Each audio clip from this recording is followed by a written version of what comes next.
Vivo yo, dice el Señor, que ante mí se doblará toda rodilla y toda lengua confesará a Dios. Porque escrito está, vivo yo, dice el Señor, que ante mí se doblará toda rodilla y toda lengua confesará a Dios. Aquí encontramos, hermanos, una declaración muy poderosa, una frase bastante fuerte en las Escrituras, porque vamos a darnos cuenta, hermanos, de algunas cosas muy interesantes y muy importantes que probablemente no habíamos considerado del día del juicio. Y vamos a ver esta frase, la última, hermanos, que es la que lleva por título, o la que vamos a utilizar como título para nuestro tema, la parte final del versículo 11, y toda lengua confesará a Dios. Esa frase, hermanos, no la puedo desasociar de las frases anteriores. Por ejemplo, toda rodilla se va a doblar, o como dice otro pasaje, todo ojo le verá cuando venga. Todo esto, hermanos, va asociado porque está hablando de cosas que van a suceder en el juicio. Todo ojo le verá, toda rodilla se doblará, toda lengua confesará a Dios. Bueno, esta es una declaración de juicio, hermanos, que tiene algunas características. Y fíjense la primera que vamos a considerar. Esta declaración, es decir, esta frase, toda lengua confesará a Dios, es una declaración universal. Es decir, abarca a todos. Es universal por varias razones. Bueno, ya vimos algunas frases aquí, hermanos. Toda rodilla se doblará, toda lengua confesará. Y otro pasaje que no encontramos aquí, sino allá en Hechos, todo ojo le verá, y Apocalipsis, y otros pasajes, hermanos, todo ojo le verá. Me indica que el juicio va a tener una connotación universal. Es decir, no va a ser nada más en ciertas regiones del mundo. O no va a ser como algunos grupos religiosos dicen, ya pasó ese evento, ahora estamos viviendo otra era. No, no es así, no es lo que la Biblia dice. Lo que sí podemos aprender, hermanos, es que esto de que toda lengua confesará a Dios, insisto, su trasfondo es el juicio final. Porque déjeme decirle que no es fácil decir qué es lo que se va a confesar. Aquí el apóstol no nos aclara, hermanos, qué es lo que toda lengua va a confesar. Pero hay algunas opiniones. Una de ellas, hermanos, es que algunos creen que se va a confesar simplemente a Dios en el día del juicio. Y también, hermanos, que se va a confesar a Dios los pecados, cada uno de nosotros. Aunque no hay un texto bíblico que lo avale, hermanos, estas son dos probables opciones. Lo que sí le puedo decir, hermanos, es que esto de que toda lengua confesará a Dios no se refiere a la confesión de fe. Eso sí lo puedo decir con toda certeza. No se refiere a la confesión de fe que usted hizo cuando fue bautizado, o yo hice, o lo harán aquellos que se bauticen. ¿Cómo lo sé? Porque esto, hermano, está hablando a futuro, en el juicio. Ya vimos, hermanos, el versículo 10, que todos compareceremos ante el tribunal. Está hablando del juicio. No está hablando de la confesión de fe que vamos a hacer o que hacemos cuando somos bautizados. Aquella confesión, hermanos, que debemos estar seguros que la hacemos, y no cuando somos bautizados o vamos a bautizar a alguien, tenemos que asegurarnos que él diga, creo que Cristo es el Hijo de Dios. Porque es confesar, no es decir, sí, ¿crees que Cristo es el Hijo de Dios? Sí, eso no es confesar. Hay que que Cristo es el Hijo de Dios. No es esta confesión la que habla aquí. Pero sí es una confesión, hermanos, que de alguna manera vamos a hacer absolutamente todos, porque es una declaración universal. ¿Por qué es universal? Déjeme le digo por 3 o 4 razones. En primer lugar, hermanos, es universal porque Dios es universal. Ahí en el 14:10, hermanos, fíjense cómo dice, pero en la parte, vamos a leerlo todo, dice, pero tú, ¿por qué juzgas a tu hermano? O tú también, ¿por qué menosprecias a tu hermano? Porque todos compareceremos ante el tribunal de Cristo. Es decir, todos, hermanos, estaremos ante el Señor en ese día del juicio. Y aunque dice Pedro, hermanos, que Dios le ha dado todo el juicio al Hijo, no indica que Dios no esté involucrado. Al contrario, está muy involucrado. Así que es universal porque Dios es universal. Usted sabe que Dios tiene muchas características, pero algunas de ellas, hermanos, son de resaltarse porque hablan de que Él es universal. Y me refiero, hermanos, a que Él es omnipresente. Usted sabe, y si no sabe, aquí lo va a aprender, que esta cualidad la tiene nada más Dios. Y significa que Él puede estar en todas partes. Así como es omnisciente, es decir, que todo lo sabe, y es omnipotente, que todo lo puede. Especialmente la primera, es omnisciente, es omnipresente, está en todas partes. No podemos decir, hermanos, que hay un lugar donde Dios no se entere que estoy. Aquí en la casa no se va a dar cuenta Dios porque está el techo. ¿Y qué crees? Es de 2 pisos, menos me va a ver. Y aparte me metí al baño, menos me va a ver. Y por si fuera poco, puse una lona arriba de mí para que no me vea Dios. Pero eso es imposible. Por más que me quiera esconder, no me voy a poder esconder de Él. Porque Dios es ¿qué? Universal. También, hermanos, porque el pecado mismo es universal. El pecado, hermanos, es universal. Romanos capítulo 3, versículo 23 dice, por cuanto todos, ¿qué? Pecaron. Todos. Entonces, el juicio, o esta frase, hermanos, toda lengua confesará a Dios, es universal porque el pecado es universal. La salvación, hermanos, también es universal, es decir, se ofrece para todas las personas. Romanos 1, versículo 14 al 17, es un pasaje entre muchos más que nos enseña que la salvación es ofrecida a todo el mundo. Y para nuestros amigos que están aquí, hermanos, y que tal vez no sepan de esto, quiero decir muy brevemente que esta salvación se refiere a ser salvados eternamente del pecado. Y esta salvación, hermanos, está indicando una vida eterna con Cristo allá en el tercer cielo. Para eso el Señor dijo, voy pues a preparar lugar para vosotros. Si no fuera así, yo os lo hubiera dicho. Así que la salvación es universal también. Y por eso un día va a haber un juicio. Porque Dios va a separar a aquellos que le obedecieron de aquellos que no le obedecieron. Aquellos que van a ser salvos de aquellos que no lo van a hacer. Aún aquellas personas que son moralmente buenos, aquellas personas que tienen o que son ejemplares ante la sociedad, aún así, hermanos, ellos necesitan de la salvación porque su bondad, su buen ejemplo, su buen testimonio no le es suficiente. Le voy a poner 2 ejemplos nada más de esta parte.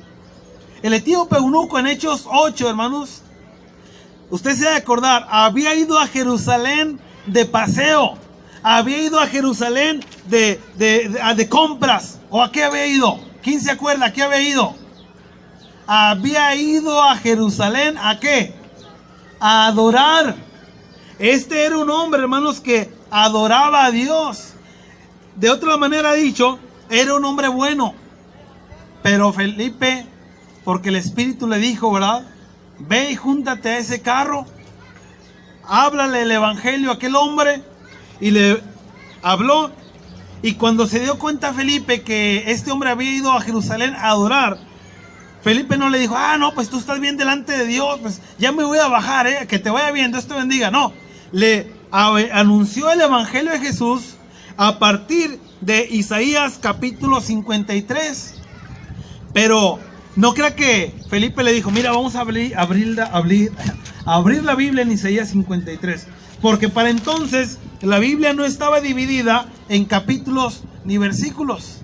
Entonces, hoy nosotros la tenemos bien sencillita, ¿verdad? Capítulo tal, versículo tal.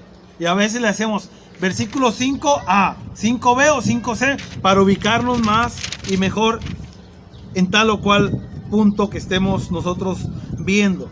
Así que, otro ejemplo, ahí mismo en Hechos, Cornelio, capítulo 10 de Hechos, 10 y 11. Dice la escritura, hermanos, que Cornelio era un hombre bueno, daba limosnas al necesitado y además, hermanos, Cornelio también oraba a Dios. Dice, ¿cuándo? Nomás los domingos, ¿no, verdad? ¿Cuándo? Siempre.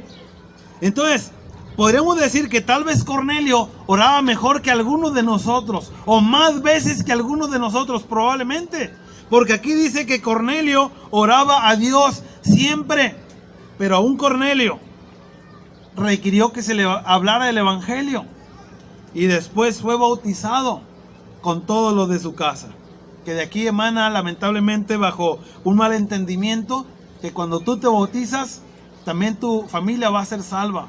Eso no es lo que dice ahí. Cuando dice, hermanos, cree en el Señor Jesús y serás salvo a ti y tu casa, de aquí salen varias falsas doctrinas. Una de ellas es que con que creas ya eres salvo, y la otra, con que creas y te bautices ya eres salvo tú y también tu familia ya es salva. Pero es porque leemos un texto sin el contexto y dijo un hermano, entonces inventamos un pretexto. En el contexto encontramos que ellos también obedecieron el evangelio, Cornelio y su familia. Así que la salvación, hermanos, no está ofrecida solamente a aquellos que viven 100% en el pecado. No está ofrecida a aquellos, hermanos, que aborrecen a Dios, sino que está ofrecida aún para el hombre bueno, la mujer buena, porque el ser bueno no es suficiente. Además, hermanos, usted sabe que yo puedo decir, el hermano Toño es bueno. Yo sé que el hermano Toño es bueno, que el hermano Calero es bueno, o que yo soy bueno, pero ese es el concepto humano de lo que es bueno. Es el mismo de Dios. Dios dice, hermanos, Jesús es siendo que malos. Ustedes siendo malos saben dar buenas dádivas. ¿A quiénes? A los hijos. Entonces, yo puedo decir que yo soy bueno, pero ese es mi concepto. El concepto de Dios es que yo soy malo, aunque entre los hombres veamos lo contrario. Y es que dice el Antiguo Testamento, dice Dios, hermanos, mis pensamientos son más altos que vuestros pensamientos. Así que lo que tú creas, yo lo creo mejor, o yo lo sé mejor, porque yo lo sé todo, dice Dios, no nosotros. Así que la salvación es universal, pero también el evangelio es universal. Mateo capítulo 28, 19 dice, id y haced discípulos a todas las naciones.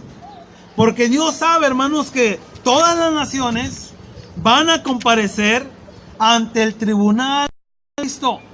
Así que por ello, Dios es universal, el pecado también es universal, y por lo mismo se requiere de una salvación, la cual es universal, y para obtener la salvación se requiere del evangelio, que también es universal. Si ustedes notan, hermanos, son cosas muy normales, no son cosas rebuscadas. ¿Quieres ser salvo? Necesita el evangelio. Y para el evangelio, hermanos, se requiere de un Dios universal que hace que su palabra llegue a todo lugar, a todo espacio. Bueno, eso es lo primero que quería decirles. Y más, pero vamos a pararle ahí en este asunto. Bien, toda lengua confesará a Dios, hermanos. Es una declaración que tiene algo más. Es una declaración no solamente universal, también es una declaración profética. ¿Por qué lo sé? Porque no dice aquí que toda lengua está confesando a Dios. ¿Cómo dice entonces?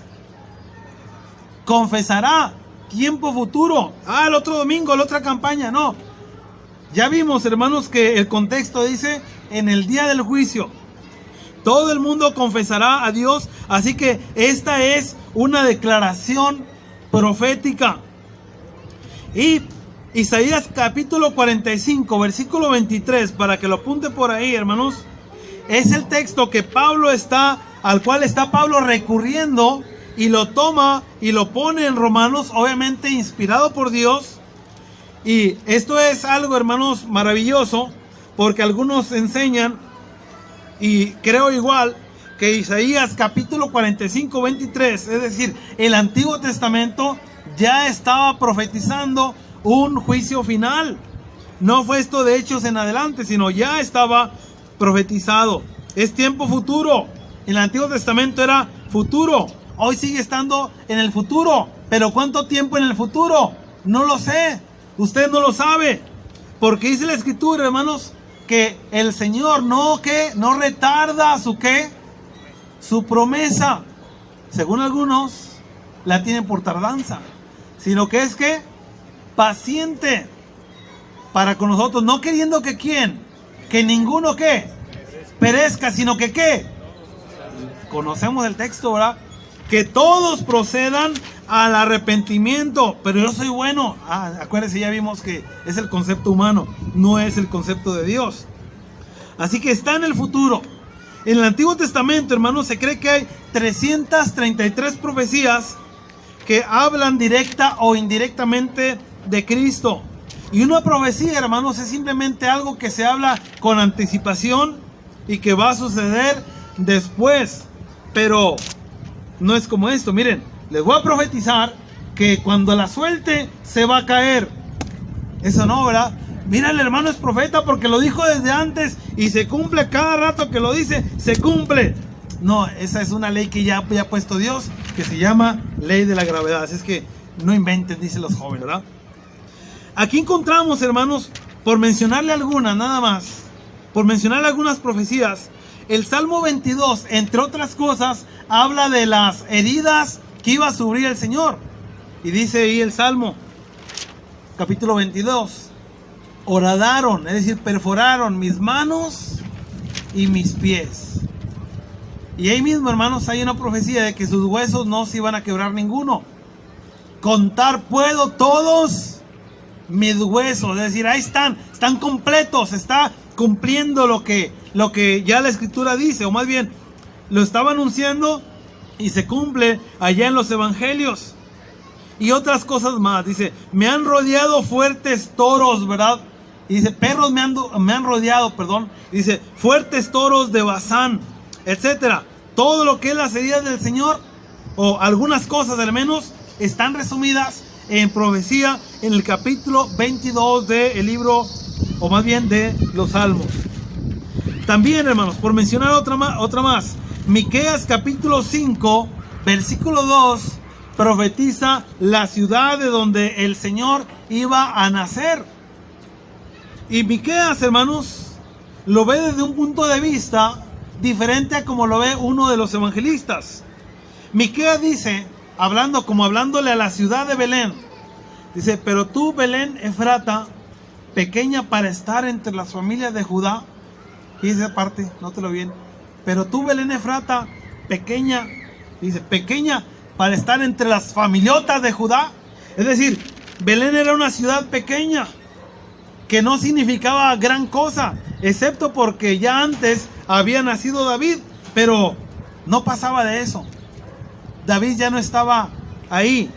Y encontramos, hermanos, que está profetizando el lugar de nacimiento de Jesús. Dice, es una ciudad pequeñísima, no significa gran cosa, pero de ahí saldrá el que será Señor en Israel.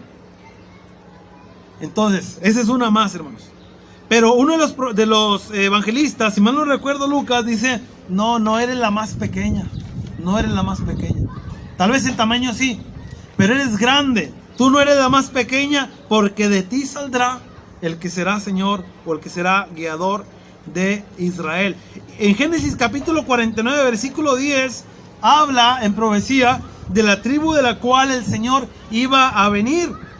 Entonces está hablando, hermanos, esta frase, toda lengua confesará a Dios, es una frase o es una declaración profética. Confesaremos a Dios allá en el día del juicio. Y quiero poner estos ejemplos, hermanos, porque lo que profetizó. Solamente aquí vi 4 profecías, pero hay muchas más. Y lo que yo quiero darles a entender aquí, hermanos, es que si esas 4 y las demás, muchas otras, se cumplieron, entonces cuando aquí dice, hermanos, toda lengua confesará a Dios, también se va a cumplir. Es la garantía, ¿verdad? Si yo dijera, por ejemplo, ¿saben qué?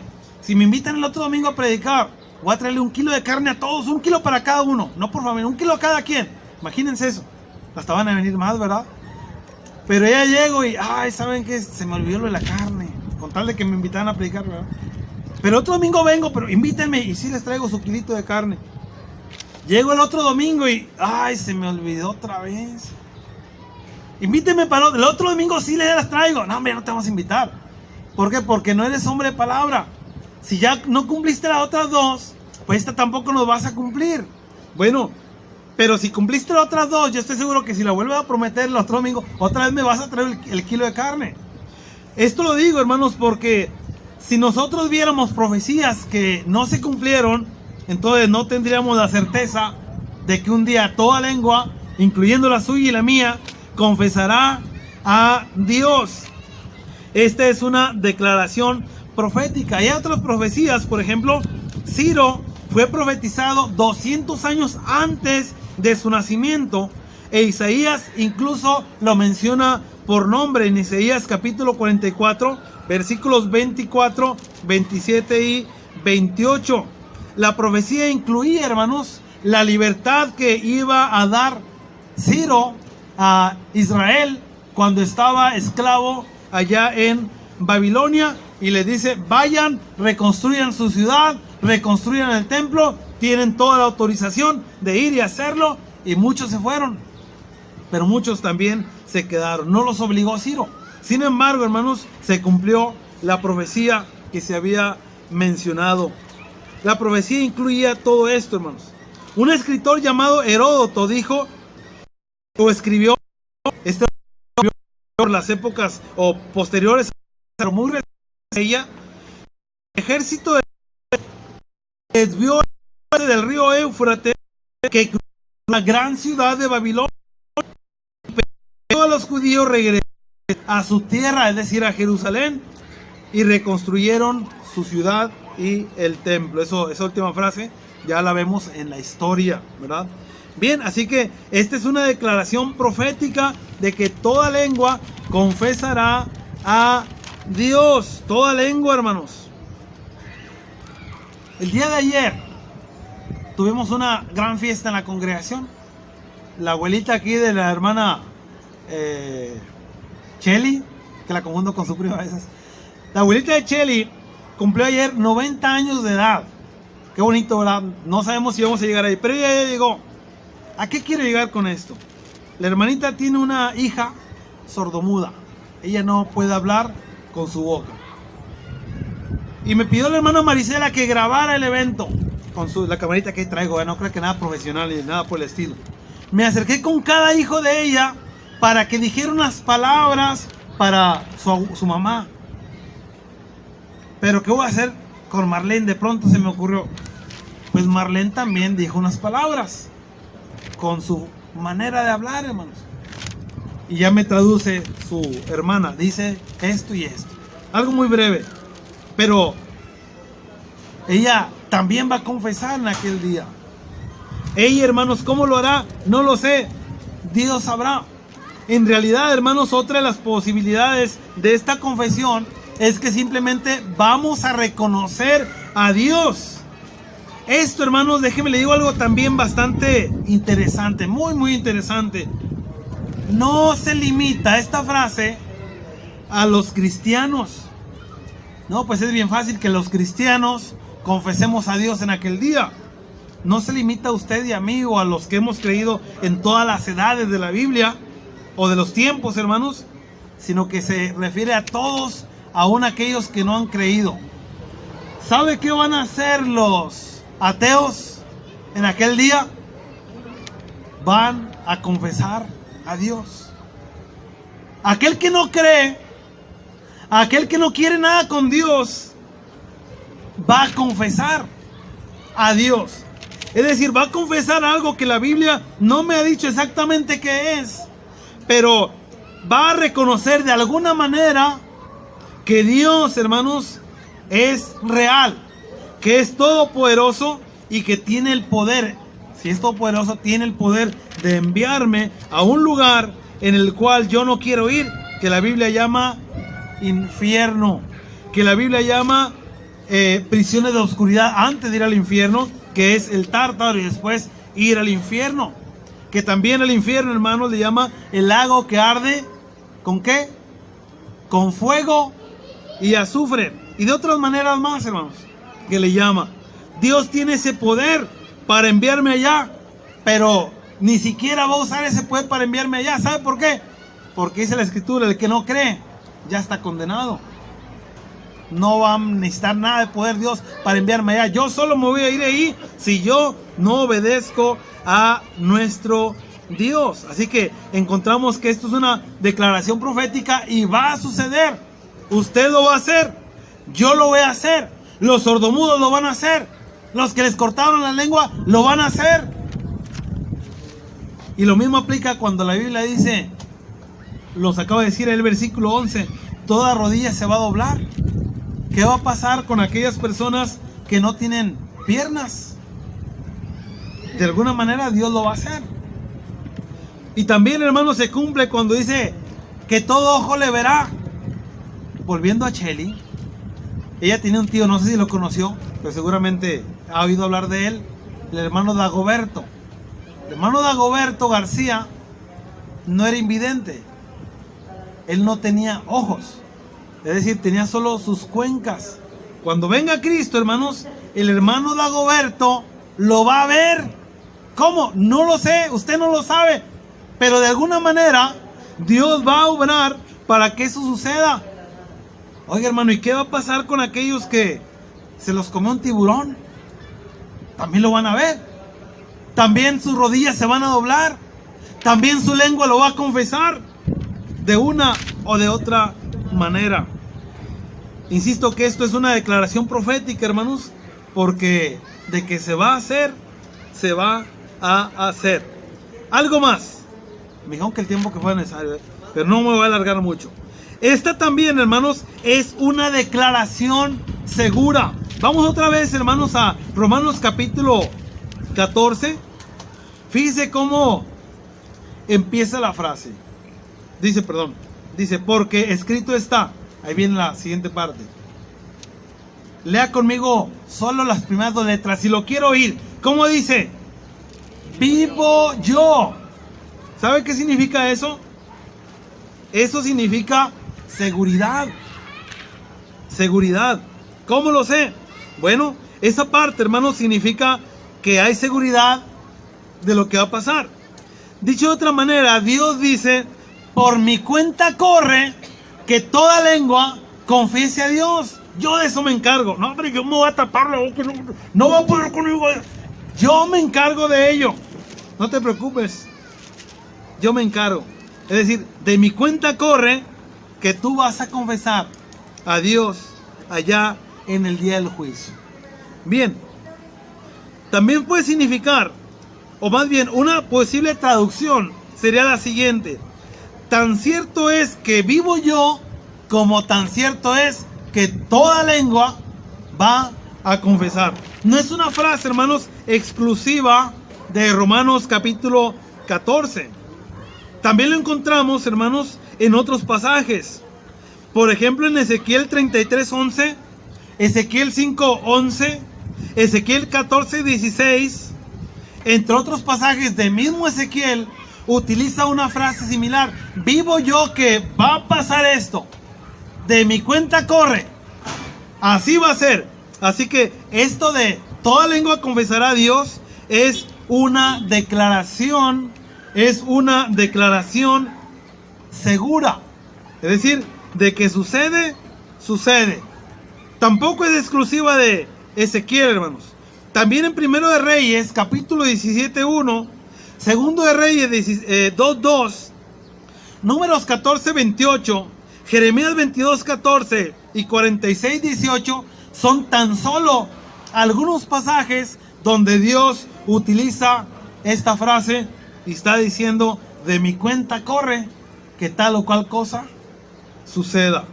Además dice, hermanos, el versículo 10, porque todos compareceremos ante el tribunal de Cristo. También está hablando de seguridad. Y cuando dice todos, está diciendo todos. Quiero decir con esto, hermanos, que no encuentro otra palabra para definir la palabra todo. Sería rebuscar para dar una definición. Y simplemente podría decir que no excluye nada. Todo está dentro. Todo. Todos compareceremos ante el tribunal de Cristo. ¿Usted cree eso, hermano? Hermana, ¿cree eso? Porque así va a ser. ¿Y qué cree? Si usted no lo cree, como quiera va a pasar. Es decir, no porque esto no se va a limitar a si usted y yo creemos. Créalo o no, esto va a pasar. Sin embargo, yo sé que usted lo cree. Por eso está aquí en este lugar. Bien, vamos a ver, hermano, lo que dice 2 de Pedro capítulo 1, versículo 19 al 21. Segunda carta de Pedro, capítulo 1, 19 y 21. Vamos a ver si lo encuentro con este aire. No sé si mi vida también tenga esa carta, ¿verdad? Segunda de Pedro, ¿qué dijimos?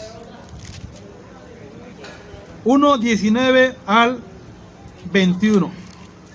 Fíjense cómo dice este pasaje. Tenemos también la palabra profética. Eso incluye el asunto anterior. Es una declaración profética. Pero yo quiero centrarme a la otra frase. Tenemos también la palabra profética ¿más qué? Más segura. Y no se refiere solamente al pasaje que acabamos de hablar, sino a toda la escritura. Tenemos la palabra profética más segura, a la cual hacéis bien en estar atentos como a una antorcha que alumbra en un lugar oscuro hasta que el día esclarezca y el lucero de la mañana salga en vuestros corazones. Dicho otro, hermanos, fíjense, Dios, hermanos, para que entendamos algunas frases, nos lo ilustra con algo. Y nos lo ilustra, hermanos, con una antorcha, ¿verdad? Imagínense, usted está en el monte, en un lugar oscuro, y a lo lejos ve una antorcha. ¿Para dónde va a irse? Si no sabe para dónde, pues vaya donde está la luz. Aunque luego le dicen, no sigas la luz, no sigas la luz. Pero ese es un cuento, ¿verdad? Usted va a seguir esa antorcha.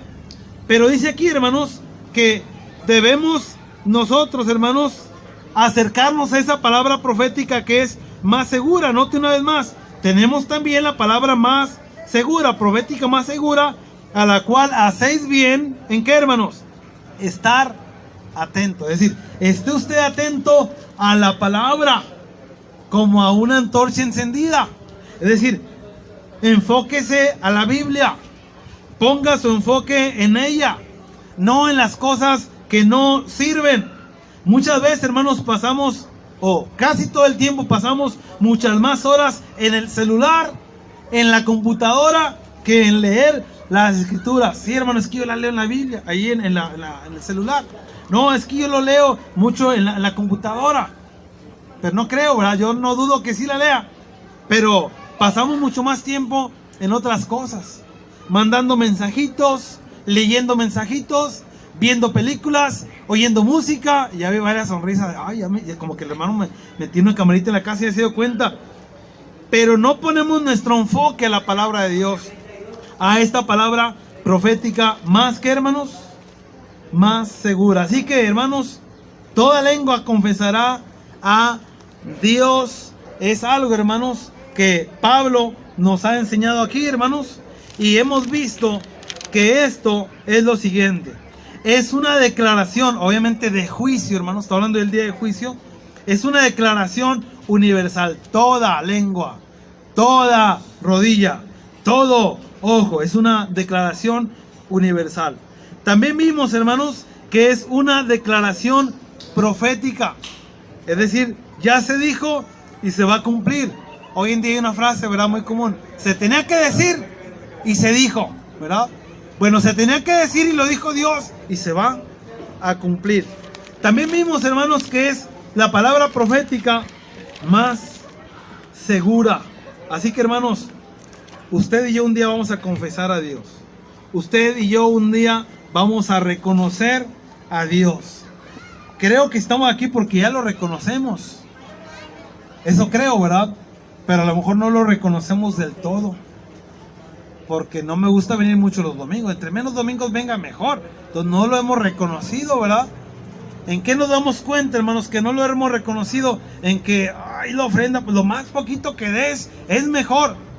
No hemos reconocido el poder de Dios, ¿verdad? No hemos reconocido a Dios a veces ni en nuestra vestimenta.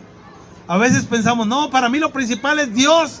Pero mi vestimenta no está diciendo eso. Lamentablemente, hermanos, no pasa así.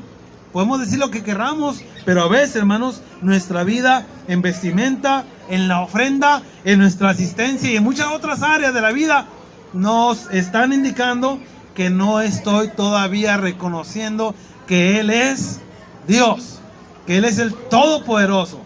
¿Y sabe con qué empezamos, hermanos? Las cosas malas. Es que, ¿y qué tiene de malo?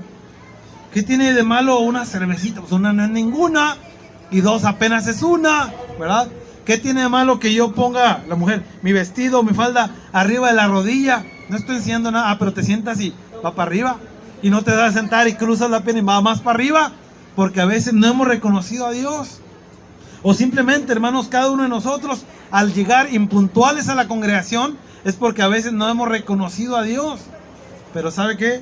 Un día lo vamos a hacer. Y esperamos, hermanos, que ese día no sea demasiado tarde. Podemos hacerlo desde ahorita, pero en aquel día, hermanos, con toda seguridad lo vamos a reconocer. Lo vamos, hermanos, a confesar, porque no habrá de otra ya. Ya no habrá manera de esconderme. Ya no habrá manera, hermanos, de que sea algo eludible para mí, ¿no? Sino que ya no va a haber escapatoria. Va a ser, hermanos, como cuando alguien te va persiguiendo y llegas a un callejón sin salida, pues ya no me queda de otra. Voy a confesar a Dios porque ya no hay de otra, ¿verdad? Por eso, hermanos, es necesario que desde hoy confesemos y reconozcamos a Dios como el amo de mi vida, el dueño de mi vida, el rey de mi vida, y empecemos a hacer los cambios que nuestra vida requiere. Tal vez entre nosotros hay algunas personas que todavía no han obedecido el Evangelio, que son buenas personas en el concepto humano, que son personas, hermanos, que a lo mejor creen en Dios y por eso están aquí, pero no se han convertido a Dios. Hay una confesión que podemos hacer, y no me refiero ya a esta que es el futuro, sino una confesión que podemos hacer ahora, y es: creo que Cristo es el Hijo de Dios. Obviamente después de haber oído el Evangelio, después de haberlo creído, después de haberme arrepentido, confesar que Cristo es el Hijo de Dios y proceder al bautismo. Y seguir una vida, hermanos, de acuerdo a lo que Dios dice, de acuerdo a lo que Dios quiere, una vida de fidelidad. Así que, hermanos, es la invitación para aquellos que no están en Cristo, pero también es la invitación para aquellos que, estando en Cristo, hemos, hermanos, tal vez menguado nuestra fe, hemos menguado nuestras obras para el Señor, hemos menguado, hermanos, nuestra asistencia, nuestra puntualidad, nuestra actividad en la iglesia. Para todos es la invitación. Vamos a dejarle lugar a nuestro hermano que tiene el himno, y la invitación está puesta, hermanos, para aquellos que no han venido a Cristo. Ahí hay agua, ya me di cuenta, ahí hay agua. Dijo el etíope eunuco: ¿qué impide que yo sea bautizado? ¿Sabe qué le impide a usted? Usted mismo solamente. Vamos a estar puestos de pie, hermanos, para este himno que nuestro hermano tiene preparado para nosotros de invitación. Vivo yo, Dice el Señor.